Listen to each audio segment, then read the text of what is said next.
Hi friends, இப்போ நம்ம தமிழும் சரஸ்வதியும் சீரியலோட ரிவ்யூ தான் பார்க்க போகிறோம். வாங்க வீடியோக்குள்ளே போகலாம். இதில் ஃபர்ஸ்ட் சிலையே சரஸ்வதி ஜெயிலில் தான் எவ்வளோ கஷ்டப்படுறன்றத தமிழ் கிட்ட சொன்னால் தமிழ் ரொம்பவே வருத்தப்படுவாங்கன்னு சொல்லிட்டு அவங்க கிட்ட எதுவுமே சொல்லாமல் தமிழோட உடம்பு எப்படி இருக்கு, நமச்சியோட உடம்பு எப்படி இருக்குன்னு சொல்லிட்டு அவங்கள பற்றியே விசாரிச்சுட்டு இருக்காங்க. ஆனால் தமிழோ சரஸ்வதியை பார்த்த உடனேயே அவங்க ஜெயிலில் ரொம்பவே கஷ்டப்பட்டுட்டு இருக்காங்கன்ற விஷயத்த கரெக்டாகவே கண்டுபிடிச்சிடுறாங்க. அது மட்டும் இல்லாமல் சரஸ்வதி கிட்ட அதை பற்றி கேட்கும்போது சரஸ்வதி அது எதுவுமே சொல்லாமல் மறைச்சிட்டு இருக்காங்க. ஆனால் எப்படியோ பக்கத்தில் சரஸ்வதி கூடயே ஜெயிலில் இருக்கவங்க மூலயமா தமிழுக்கு சரஸ்வதி ஜெயிலுக்குள்ள எவ்வளவு கஷ்டப்படுறாங்கன்ற விஷயம் தெரிய வருது. அதுக்கும் மேல அந்த வார்டன் சரஸ்வதியை டார்கெட் பண்ணி அவங்களை குடும்பப்படுத்துற விஷயத்தையுமே கேள்விப்பட்டு செம்மையா ஷாக் ஆனது மட்டும் இல்லாம சரஸ்வதி கிட்ட அதை பத்தி கேட்க வரும்போது கூட சரஸ்வதி அதெல்லாம் ஒண்ணு இல்ல, நான் பாத்துக்கிறேன், நீங்க ஃபர்ஸ்ட் என்ன வெளியே கொண்டு வர்ற வேலையை மட்டும் பாருங்க, அதுக்கு மேல நல்லா சாப்பிடுங்க, உங்களோட உடம்ப நல்லபடியா கவனிச்சுக்கோங்கன்னு சொல்லிட்டு தமிழை பத்தி மட்டுமே கவலைப்பட்டு பேசிட்டு இருக்காங்க. ஆனா தமிழோ சரஸ்வதியை நினைச்சு ரொம்பவே வருத்தப்பட்டு இருக்கும்போது எப்பவும் போலயே சரஸ்வதியை குடும்பப்படுத்துற அந்த வார்டன் வந்து சரஸ்வதி கிட்ட ரொம்பவே மோசமா நடந்துக்கிறாங்க. அப்போ இதை பக்கம் தமிழும் அந்த வார்டன் லேடியை செம்மையா திட்ட வராங்க. ஆனா அந்த வார்டன் லேடியோ செம்ம தெனாவட்டோட தமிழ் கிட்ட பேசிட்டு சரஸ்வதியை உள்ள கூட்டிட்டு போயிட்டு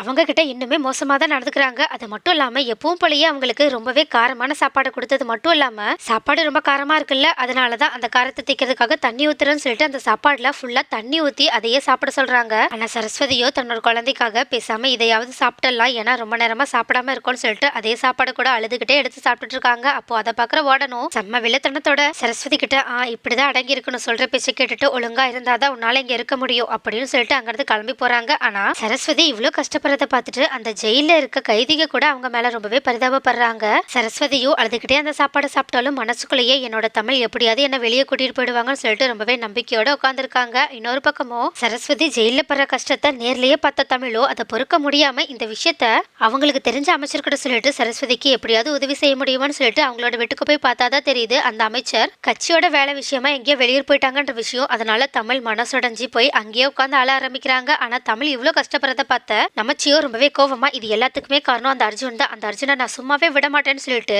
செம்ம கோவத்தோட அவங்களோட வீட்டு வாசல் முன்னாடி நின்று டே அர்ஜுன் வெளியே வாடான்னு சொல்லிட்டு கத்திட்டு இருக்காங்க. அர்ஜுனும் வெளியே ரொம்பவே தெனாவட்டா சிரிச்சுக்கிட்டே வந்துட்டு என்னடா நீயும் தமிழும் சரஸ்வதி ஜெயில பார்த்துட்டு வந்திருப்பீங்க போலயே, அதனாலதான் இங்க வந்து நின்றுட்டு இருக்கீங்கன்னு சொல்லி கேட்க அதுக்கு நமச்சியோ ரொம்பவே கோவத்தோட அப்பனா இதுவும் உன்னோட வேலை தானே, நீ அங்க இருக்கவங்களுக்கு காசு கொடுத்து சரஸ்வதியை கொடுமைப்படுத்தணுன்றதுக்காக தானே இது எல்லாத்தையுமே பண்ணிட்டு இருக்க, உனக்கு கொஞ்சம் கூட மனசாட்சியே கிடையாதா? ஆமா, மனசாட்சியை பத்தி உங்ககிட்ட கேட்கிறேன் பாரு, இதுக்கு முன்னாடி உன்னோட பொண்டாட்டி வயித்துல இருக்க குழந்தைய கூட நீ தானே அழிக்கணும்னு நினைச்ச, இந்த மாதிரி கேவலமான ஒருத்தங்க கிட்ட இருந்து இப்படி தானே எதிர்பார்க்க முடியும்னு சொல்லிட்டு அவங்க கிட்ட கோவமா திட்டிட்டு இருக்காங்க. ஆனா கரெக்டா அங்க வந்த ராகினியும் நமச்சு இப்படி சொல்றதை கேட்டுட்டு ரொம்பவே கோவப்பட்டு நமச்சுக்கிட்டே நீங்க அர்ஜுன் கிட்ட என்ன பேசிட்டு இருக்கீங்கன்னு சொல்லிட்டு கேக்குறாங்க. அதுக்கு அர்ஜுனுமே ரொம்பவே நல்லவங்க மாதிரி இல்ல, சரஸ்வதியை ஜெயில பார்த்துட்டு வந்திருப்பாங்க போல, அதனால இது எல்லாத்துக்குமே காரணம் நான் தானே எப்பவும் போலயே நினைச்சிட்டு என்கிட்ட வந்துட்டு இப்ப எப்பவும் போல பிரச்சனை பண்ணிட்டு இருக்காங்கன்னு சொல்லிட்டு சொல்றாங்க. உடனே இதை கேட்ட ராகினியும் எப்பவும் போலயே ரொம்பவே முட்டாள்தனமா சரஸ்வதி கொலை பண்ணலன்னு நானும் நம்புறேன், ஆனா அந்த கொலைப்பழிக்கு காரணம் என்னோட புருஷன்னு நீங்க எப்படி நினைக்கலாம், என்ன தப்பு நடந்தாலும் எல்லாத்துக்கும் காரணம் அர்ஜுன் தான் சொல்லிட்டு அவங்க மேலேயே எல்லா பிள்ளையுமே போட்டுட்டு இருக்கீங்களே, உங்களுக்கு கொஞ்சம் கூடவா போர் அடிக்காம இருக்குன்னு சொல்லி கேட்க அதுக்கு நமச்சியும் இருந்த கோவத்துல சி நீ முதல்ல வாய மூடு, நீ எல்லாம் படிச்ச பொண்ணுன்னு வெளியே யாருக்கிட்டையும் சொல்லிடாத, எல்லாரும் சிரிக்க போறாங்க, ஏன்னா உன் பக்கத்துல இருக்கவன்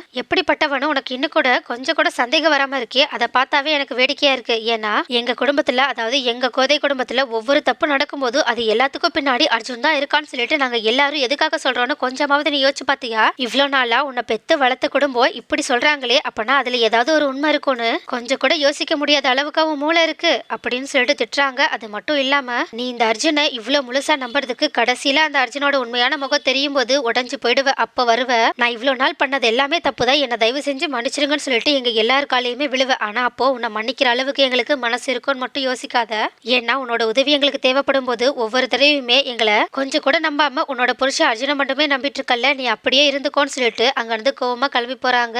அப்போ நமச்சி இவ்வளோ ஆர்ஷா பேசினதை கேட்ட ராகினியுமே ரொம்பவே கண் கலங்கி போய் நின்றுட்டு இருக்காங்க. ஆனா அர்ஜுனோ இன்னுமே நல்லவங்க மாதிரி அவங்க ஏதோ சரஸ்வதி ஜெயில இருக்கனால கஷ்டத்துல அப்படி சொல்லிட்டு போறாங்க, நீ அதை பத்தி எதுவும் கவலைப்படாத, வா உள்ள போகலான்னு சொல்லிட்டு அவங்கள கூட்டிட்டு போறாங்க. ஆனா ராகினி மனசுக்குள்ளேயே நமச்சி சொன்னதையே யோசிச்சு பார்த்துட்டு ஒருவேளை அவங்க சொல்றது உண்மையா இருந்தா என்னோட நிலைமை மட்டும் என்ன ஆகும்னு சொல்லிட்டு அர்ஜுனை பாக்குறாங்க. ஆனா அர்ஜுனோ கொஞ்சம் கூட வருத்தமே இல்லாம ராகினியை உள்ள கூட்டிட்டு போறாங்க. அது மட்டும் இல்லாம அவங்களோட வீட்டுல இருக்கவங்களுமே சந்தோஷமா இருக்கிற மாதிரி தெரியுது. அதனால ராகினி நமச்சி சொன்னது எல்லாத்தையுமே யோசிச்சு பார்த்துட்டு ஒருவேளை இந்த குடும்பம் குடும்பத்து மேலதான் ஏதோ ஒரு தப்பு இருக்கும், நம்ம கணக்கு தான் அது தெரிய மாட்டேங்குதுன்னு சொல்லிட்டு யோசிக்க ஆரம்பிக்கிறாங்க. ஆனா ராகினி இப்படி ரொம்பவே ஆழமா யோசிச்சுட்டு இருக்கத பார்த்த அர்ஜுனும் ஒருவேளை நம்ம மேல சந்தேகம் வந்துருச்சான்னு சொல்லிட்டு சந்தேகத்தோட என்னாச்சு ராகினின்னு சொல்லி கேட்காதுக்கு ராகினியும் இல்ல சரஸ்வதி அண்ணி ஜெயிலுக்கு போனதுல உங்களுக்கு கொஞ்சம் கூடவா வருத்தம் கிடையாதுன்னு சொல்லி கேட்காதுக்கு அர்ஜுனும் நாங்களும் வருத்தப்படுறோம், ஆனா என்ன அது வெளியே காட்டாம இருக்கும்னு சொல்லி சொல்ல அதுக்கு ராகினியும் ரொம்பவே சந்தேகத்தோட உங்களோட குடும்பத்தை பார்த்தா உங்கள யாருமே வருத்தப்படுற மாதிரி தெரியலன்னு சொல்லிட்டு அவங்களோட ரூம்க்கு போறாங்க. ஆனா ராகினி இப்படி பேசுறதை கேட்டுட்டு அர்ஜுனே கொஞ்ச நேரத்துல ஒருவேளை ராகினிக்கு நம்ம மேல சந்தேகம் வந்துருச்சான்னு சொல்லிட்டு யோசிக்கவே ஆரம்பிச்சிட்டாங்க. நெக்ஸ்ட் என்ன நடக்கும், ராகினி இப்பயாவது கொஞ்சம் புத்திசாலித்தனமா யோசிச்சு உண்மையாவே யாருதான் தப்பு பண்ணிருக்காங்கன்றத கண்டுபிடிச்சிட்டு